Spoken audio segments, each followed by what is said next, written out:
राजा Raghuvanshi murder case, ये जो murder है जिसके बारे में हमने थोड़ी देर पहले एक वीडियो में भी बात की थी, ना केवल भारत में ये इस समय चर्चा का विषय बल्कि इस न्यूज ने इंटरनेशनल मीडिया में भी जगह बनाई है। जैसे कि आपको पहले वीडियो में पता ही होगा कि राजा रघुवंशी और साथ में उनकी वाइफ सोनम रघुवंशी मेघालय जाते हैं और फिर अचानक गायब हो जाते हैं और फिर लाश मिलती है, राजा रघुवंशी हस्बैंड की लाश मिलती है कुछ दिनों के बाद, और कई दिनों तक वाइफ जो पत्नी थी सोनम रघुवंशी लापता होती हैं और अचानक फिर वो उत्तर प्रदेश के गाजीपुर में अचानक आती है एक टी स्टॉल पर, फिर वहां पुलिस उनको हिरासत में ले लेती है। लेकिन इस पूरे कहानी के दौरान बहुत कुछ हुआ। इस कहानी को समझने के लिए शुरुआत से सब कुछ समझना पड़ेगा। देखिए, ये जो कपल है, ये राजा रघुवंशी और साथ में सोनम रघुवंशी, ये बिलोंग करते हैं इंदौर को, मध्य प्रदेश का जो शहर है इंदौर, वहां के हैं। तो रघुवंशी समाज है, और जैसे कि हिंदुओं में कई समाजों में चीजें होती हैं, तो ये होता है कि अमूमन शादी जो है अपने ही समाज में हो जाए, तो समाज के कई छोटे मोटे जो है ऑर्गेनाइजेशंस होते हैं जो कि ये शादियों का बंदोबस्त करते हैं। तो लड़के वाले अपनी एक पर्ची नाम दे देते हैं कि भाई हमारा एक लड़का है हमारे घर में जो शादी के लायक है, ये उसकी क्वालिफिकेशन है। उधर से लड़की वालों की तरफ से भी ऐसी चीजें होती हैं, फिर ये डाटा मिलाया जाता है और मैच कर जाता है, परिवार लोग मिल जाते हैं और समझ में आता है, तो शादी तय हो जाती है। दोनों परिवार फिर ये तय करते हैं कि शादी तय कर दी गई है, अब शादी की एक डेट होगी मई में, तब शादी कर दी जाएगी। इस दौरान राजा रघुवंशी कई बार सोनम रघुवंशी से बातचीत भी करते हैं, मिलते भी हैं, लेकिन उनको वो एक कंफर्ट जोन नजर नहीं आता। ये बात उन्होंने अपनी माँ से कई बार कही भी कि शायद सोनम जो है तैयार नहीं है शादी में, या फिर उसमें इंटरेस्ट नहीं ले रही। माने का नहीं, ऐसा होता है, अभी इतनी जल्दी वो खुलेगी नहीं, लड़की है, शादी तय हुई है, तो वेट करो, शादी के बाद सब सही हो जाता है। खैर, शादी का दिन भी तय हो गया। 11 मई को फिर शादी हुई, तो 11, 12 और 13 तारीख को सोनम शादी के बाद 2 दिन और इनके घर पे नहीं, राजा रघुवंशी के घर पे नहीं, और फिर वो 14 को घर पे चली गई, अपने मैके चली गई, क्योंकि इंदौर में ही रहते हैं लोग, तो इंदौर वापस वो चली गई अपने मैके में।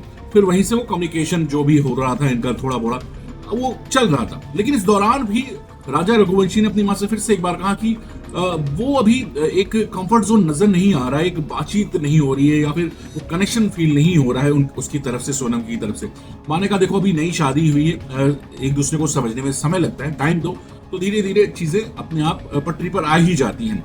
फिलहाल इस दौरान वो लोग एक शादी में भी गए, घरेलू शादी थी, दूसरे शहर में गए, और वहां पर भी आने जाने में भी कोई ऐसा ज्यादा बातचीत नहीं हुई, ऐसा कोई चीज पति पत्नी वाली चीज इनके दौरान इनको महसूस नहीं हुई। खासतौर पर राजा रघुवंशी ने ये बात कही थी अपनी मां से, बात आई गई हो चुकी थी। अब अचानक एक दिन जो है 15 या 16 तारीख को सोनम का फोन आता है इनको, कि वो कहती है कि भाई तुम्हें कामाख्या मंदिर जाना था। कामाख्या जो मंदिर है आसाम में जो है, ये गुवाहाटी में, बहुत मान्यता ये इस मंदिर की है, और सोनम को ये बात पता थी कि राजा रघुवंशी जो है इस मंदिर के दर्शन करना चाहते हैं। तो उन्होंने कहा कि मैंने टिकट बुक कर दी, मैंने फ्लाइट बुक कर दी है 20 तारीख की, और हम जाएंगे वहां पर, और उसके बाद हम मेघालय जाएंगे। हालांकि इनका पहले प्लान कश्मीर जाने का था, लेकिन कश्मीर में क्योंकि ऑलरेडी टेंशन शुरू हो चुकी थी पहलगाम अटैक के बाद, तो कश्मीर का प्रोग्राम इन्होंने पोस्टपोन किया। फिर ये हुआ कि हाँ चलो हम असम जाएंगे, असम से मेघालय जाएंगे, वहां फिर अपना हनीमून मनाकर आ जाएंगे। और ये सोनम ने अपने आप ऑलरेडी टिकट्स बुक कर दी थी। अब अजीब सा भी लगा राजा रघुवंशी को भी, उनके परिवार वालों को भी, कि भाई ऐसे कैसे ना, लेकिन चूंकि अब टिकट्स बुक हो चुकी थी और बहुत सारे ऑफकोर्स फ्लाइट की टिकट्स की पैसे लग चुके थे, तो लोगों ने कहा चलो अब कर दिया है, बहू ने कर ही दिया है तो ठीक है चले जाओ, इसमें क्या है ना। तो ये फिर टिकट बुक होती है 20 तारीख को, ये लोग फिर जाते हैं गुवाहाटी में कामाख्या मंदिर, दर्शन करते हैं, फिर ये लोग मेघालय पहुंचते हैं, और फिर मेघालय में ये घूमते हैं। तो मेघालय का देखिए एक जो ज्योग्राफिकल है वो भी समझने वाला है, कि गारो खासी जयंतियां, यहाँ जो एक रेंज है, माउंटेन रेंज है, इस कारण से चेरापूंजी जो है यहाँ पर मेघालय और साथ में और जो एरिया है यहाँ पर, इसलिए सबसे ज्यादा बारिश होती है मेघालय में, चेरापूंजी में। आपने सुना भी होगा, जनरल नॉलेज के क्वेश्चन में आता ही है कि भारत में सबसे ज्यादा इसी रेंज में बारिश होती है। तो काफी हमेशा बारिश रहती है, वाटरफॉल्स बड़े अच्छे अच्छे हैं, लेकिन कई बार मना भी किया जाता है क्योंकि कर्फ्यू भी लगा होता है, बांग्लादेश का बॉर्डर पास में, इस कारण से। अब चलो ये लोग स्कूटी एक हायर करते हैं, जाते हैं, और फिर स्कूटी लेकर, और फिर न्यूज आती है कि भाई इनका फोन स्विच ऑफ है। हालांकि जब स्कूटी लेकर ये गई थी घूमने अपने हस्बैंड के साथ, या फिर राजा रघुवंशी और सोनम जब गए थे जिस दिन, 21-22 की बात है या 23 की बात है जब, तो कम्युनिकेशन चल रहा था। लेकिन 23 के बाद ये अचानक से कम्युनिकेशन टूट गया, बातचीत बंद हो गई। अब घर वालों को लगा कि क्या हो गया भाई, ना इसका फोन लग रहा है ना उसका फोन लग रहा है, जैसा कि हमने पिछले वीडियो में बताया, और टेंशन बढ़ गई और लोगों ने कहा कि भाई ढूंढना पड़ेगा। और फिर उसके बाद आई पुलिस की टीम, मेघालय की पुलिस की टीम जो थी वो ढूंढ रहे थे, इसके ब्रदर्स आए थे, सोनम के ब्रदर थे, वहीं राजा रघुवंशी के ब्रदर ये भी ढूंढ रहे थे। फिर करते करते इनको कुछ बैग्स मिले और फिर एक बहुत ही बुरी हालत में एक लाश मिलती है, हाथ पे एक टैटू लिखा हुआ था, तो राजा लिखा हुआ था, उससे उसकी पहचान हुई कि ये राजा रघुवंशी की लाश है। लेकिन अब चलो बेटे की तो लाश मिल गई, बहू नहीं मिली, ये भी अब चिंता थी। कहीं ना कहीं घर वालों ने, दोनों घर वालों ने, मायका जो है सोनम का और सोनम का जो ससुराल है, अब यही दुआ कर रहे थे कि भाई अब जो होना था बेटे के साथ तो हो गया, बहू सुरक्षित हो, उनकी बेटी सुरक्षित हो, कुछ ऐसा वैसा ना हो गया, अनर्थ ना हो गया, उनको किडनैप करके बांग्लादेश ना ले जाएगा, ये सब चल रहा था। खैर कट शॉट, फिर वो उत्तर प्रदेश में एक जिले में, ये गाजीपुर है, वहां पर ये मिलती हैं एक टी स्टॉल पर, अपने भाई से बात करती हैं, भाई पुलिस से बात करता है, फिर इनको हिरासत में ले लिया जाता है। और मेघालय पुलिस कहती है कि इसमें सोनम रघुवंशी का ही हाथ है इस पूरे मर्डर केस में, जो कि राजा रघुवंशी का मर्डर हुआ है। अब ये सोचने वाली बात है कि भाई मर्डर क्यों करेगी, एक नई नवेली दुल्हन है, शादी हुई है, तो ऐसी क्या बात आ गई कि मर्डर ही करने, कोई दुश्मनी नहीं, कोई ऐसा ट्रैक रिकॉर्ड नहीं, कोई डॉट्स नहीं कि भाई कोई पुराना बदला लेना हो। तो ऐसा क्या हो गया कि भाई एक लड़की जो है शादी के 11 दिन बाद ही मर्डर करवा देती है सुपारी किलर से।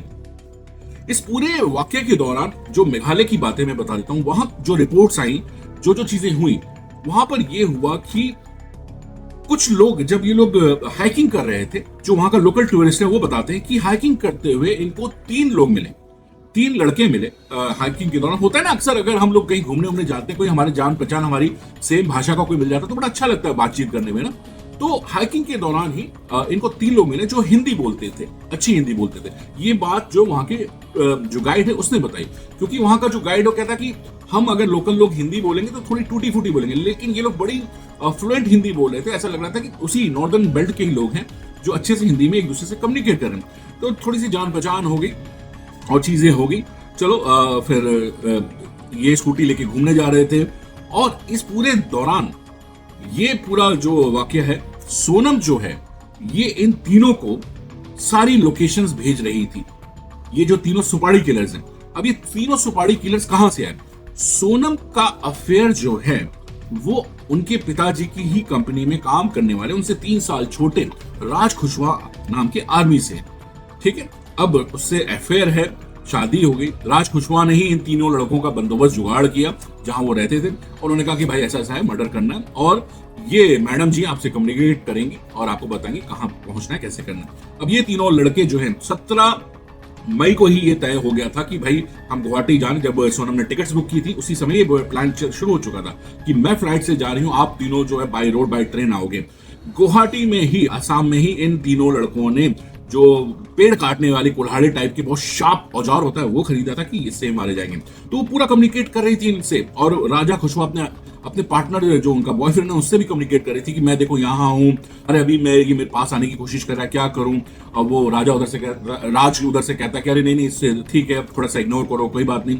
तो वो कम्युनिकेट टेक्स्ट पे कर रही थी। सेम टाइम वो अपनी सास से भी बात कर रही है कि हाँ अम्मा जी अभी तो हम जा रहे हैं हाइकिंग के लिए, आज तो मेरा व्रत है, मैं नहीं जा रही हूँ, ये जा रहे हैं। ये सारी प्लानिंग उस राजा रघुवंशी को एक ऐसी जगह लेकर जाना था जो वाकई 250-300 किलोमीटर दूर है, जहां पर लोग मना करते हैं कि नहीं जाना चाहिए, इस टाइम बारिश भी है और कुछ पहले भी कांड हो चुके हैं।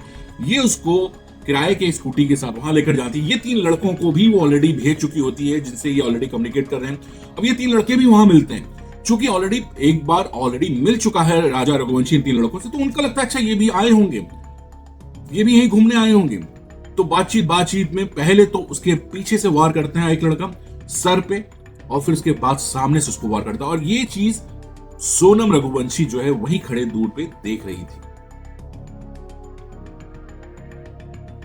फिर आगे की कहानी आपको पता है, उसकी लाश को फिर उन्होंने बहुत ऊंचाई खाई से कहीं फेंका, वो लोग अलग अपना चले गए। फिर सोनम किस तरीके से गाजीपुर पहुंची ये अभी एक जांच का विषय, वो कैसे पहुंची। लेकिन जो पुलिस है, मेघालय पुलिस, वो पूरी तरह श्योर है कि जो डिटेल्स निकाले गए हैं तो उसके हिसाब से इसमें 4 लोगों को, इनफैक्ट 5 लोगों को नामजद किया गया है और अरेस्ट किया गया है, जिसमें ऑफकोर्स सोनम रघुवंशी तो ही तथाकथित उनके जो बॉयफ्रेंड है राज कुशवाहा, जो कि उनकी कंपनी में ही काम करते हैं एज ए मैनेजर, क्योंकि ये वहां पर एचआर थे, अपने फादर की कंपनी में एचआर देखती थी। इनसे 3 साल छोटे राजा के साथ इनकी नजदीकियां थी और इस कारण से फिर ये शादी नहीं करना चाहती थी और फिर ये सारा कांड हुआ। लेकिन अब सवाल ये आता है कि केवल शादी नहीं करने के लिए भाई आप अपने पेरेंट्स से बोल सकते हो ना कि भाई मुझे नहीं करनी इससे शादी, आप मेरी तो इस लड़के से करवा दो है। इसके लिए मर्डर करके क्या हासिल होना चाहता था? तो और भी रिपोर्ट्स में जब देख रहा था तो इसके पीछे के मोटिव्स के, ये मैं कह नहीं सकता कि यही कारण होगा, लेकिन जो बहुत ही रिनाउंड जर्नलिस्ट हैं उनके मैं रिपोर्ट्स देख रहा था और उनके हिसाब से, जो इंडिया के जर्नलिस्ट हैं, जो जाने माने लोग हैं, कि इसके पीछे एक कह सकते हैं कि ज्योतिष शास्त्र का भी कहीं ना कहीं एक एंगल है। अब होता यह है कि सोनम मांगलिक हैं और ये भी मांगलिक हैं, राजा रघुवंशी भी मांगलिक है, दोनों मांगलिक है ना। तो हमारे ज्योतिष शास्त्र में कहा जाता है कि अगर 2 मांगलिक लोगों को शादी करा दी जाए तो मंगल दोष खत्म हो जाता है, ठीक है। अब चूंकि अगर एक मांगलिक का किसी नॉन मांगलिक से शादी हो जाए तो जो नॉन मांगलिक है, ये माना जाता है कि उसकी उम्र कम हो जाएगी और जल्दी शायद उसकी डेथ हो जाती है। तो ये इस तरीके की मान्यताएं हैं। अब ये एंगल भी एक देखा जा रहा है कि राज कुशवाहा जो है नॉन मांगलिक थे। अब ये था कि अगर वो राज कुशवाहा से पहले शादी कर भी लेती हैं तो शायद उनकी उम्र कम हो जाएगी, शायद वो डेथ हो जाए, तो फायदा क्या इसका। तो पहले ऐसे व्यक्ति मिल ही चुका था जो मांगलिक था, तो मंगल दोष खत्म हो जाएगा, उसको रास्ते से हटा देंगे और फिर मैं से शादी। ये एक्चुअली कुछ जर्नलिस्ट जाने माने उनका एंगल है जो मैं आपको बता रहा हूं। और इस कारण से, और जहां तक मुझे लगता है कि मोटिव ये हो भी सकता है, क्योंकि केवल अगर रास्ते से हटाना ही था, अगर सीधे बोल देती, जिसकी इतनी हिम्मत हो कि मर्डर कर सकती है, वो क्या इतनी हिम्मत जुटाकर ये नहीं बोल सकती अपने पेरेंट्स से कि भाई मुझे नहीं करनी शादी है, मुझे इससे करनी है शादी। लेकिन नहीं, आपका इतना हिम्मत है कि मैं चुपचाप सह लूंगी, डर से शादी तो कर लूंगी, लेकिन हिम्मत अंदर की इतना एक गुस्सा जो भी है, मैं इस बंदे को मार दूंगी। वो बंदा जिसका कुछ लेना देना नहीं। आप सोचिए कि यार, मैं तो ये सोच के ना कि यार एक जो धोखा होता है यार, मतलब क्या उस बंदे पर गुजरी होगी यार। मतलब अगर उसने देख भी लिया होगा कि यार बीवी वहां खड़ी है और उसके सामने हो रहा है, कि अचानक वो 3 लोग, उसको लगता है कि अरे ये तीनों लोग तो मिले हुए हैं ऐसे यार, और ये बीवी ने ही मेरे मरने के लिए साजिश बनाई और मुझे यहां लेकर आई। यार वो बंदा तो वैसे ही अंदर से वैसे ही मर रहा होगा यार, इनके मारने से पहले ही। तो बहरहाल जो भी एंगल है, रिसेंट टाइम में ऐसे बहुत सारे केसेस सामने आ रहे हैं जहां पर एक अलग ही, मैं ये नहीं कह रहा हूं कि मोस्टली मैक्सिमम, बट बहुत सारे ऐसे केसेस आ रहे हैं जहां पर लड़कियों का एक अलग एंगल आ रहा है। और एक जनरेशन को हमेशा इसमें, खासतौर पर जेंजी या जो भी कह लें, कि उनको ये भी कहा जा रहा है कि क्या सोच है भाई, किस तरीके से लाइफ को आप देख रहे हैं। किसी की जान की कोई वैल्यू नहीं है, बस ले लो जान। और क्या सोच के लोग क्राइम करते हैं कि मतलब इंस्पायर्ड है किस चीज से, मूवी से या फिर ये जो ओटीटी प्लेटफॉर्म पे वेब सीरीज से, कि ये देख लेंगे और सब कुछ हो जाएगा। सच्चाई दुनिया की जो रियल लाइफ है वो अलग है। बहरहाल जो भी है, मुझे तो ये है कि जितनी कड़ी सी कड़ी सजा मिले अगर ये गिल्टी हैं ये लोग, क्योंकि इसमें आपके अपने एक स्वार्थ के लिए, आपकी चाहत के लिए, आपके लस्ट के लिए, व्हाटएवर जो भी था आपका, आपने एक परिवार के लड़के को धोखे से, एक परिवार को पहले तो धोखा दिया और फिर उस लड़के को धोखे से ले जाकर आपने उसका कत्ल कर दिया। इससे यार घिनौना अपराध किसको कहेंगे आप। बहरहाल अभी सोनम के घर वाले भी इसको डिफेंड कर रहे हैं, उसके फादर खासतौर पर, कि अरे नहीं इसमें साजिश है, मेरी बेटी को फंसाया जा रहा है। खैर ये सब जांच का विषय, लेकिन इस पूरे कांड में यह है कि सोनम की मां को इनके अफेयर के बारे में तो पता था। तो जब मां को पता था तो मां क्यों चुप रही? मां को तो कुछ थोड़ा बताना चाहिए था ना, इतना बड़ा कांड हो गया। तो इस केस से संबंधित कोई भी और अपडेट्स आएंगे तो जरूर आप हमारे वीडियो को फॉलो करते रहेगा, जरूर हम कोशिश करेंगे। और मैसेज भी बहुत जरूरी है यार, स्प्रेड करना पॉजिटिविटी का यार चीजों को। तो केवल ये वीडियो बनाने का मकसद ये नहीं होता है कि भाई एक न्यूज दे दी और लोगों ने लाइक शेयर कमेंट कर दिया, वायरल हो गया। नहीं, कोशिश करिए कि ये अपने बच्चों के साथ बैठे बात करें, चीजों को समझाएं, रिश्तों के बारे में समझाएं। और कोई चीज ऐसी है, और जो यंग जनरेशन के लोग हैं जिनकी शादियां होने वाली है या फिर आप अफेयर में भी हैं, खुल के अपने पेरेंट्स से बात करो भाई। ठीक है, क्या होगा ना, हाँ जो भी होगा, आपकी शादी की उम्र है, आपको कानूनन अधिकार है, संविधान ने अधिकार देता है। बात करो इससे पहले कि कोई ऐसा कदम उठा लो जिससे कि आप जुर्म की दुनिया में फंस जाओ और जिसका कोई नतीजा नहीं है, और ये केवल आपके एक गलती के कारण, आपकी एक जो भी मानसिकता के कारण जो भी आप क्राइम करना, सोचो कि वो परिवार जीवन भर के लिए भोगेगा जिसका कोई लेना देना नहीं था। आपकी प्रॉब्लम आपने उनकी प्रॉब्लम बना दी, जो कि वो जीवन भर इस दुख को भोगेंगे कि हमने एक ऐसी लड़की के साथ शादी कर दी अपने बेटे, जिसने धोखे से मार दिया ले जाकर कहीं। सोचिएगा।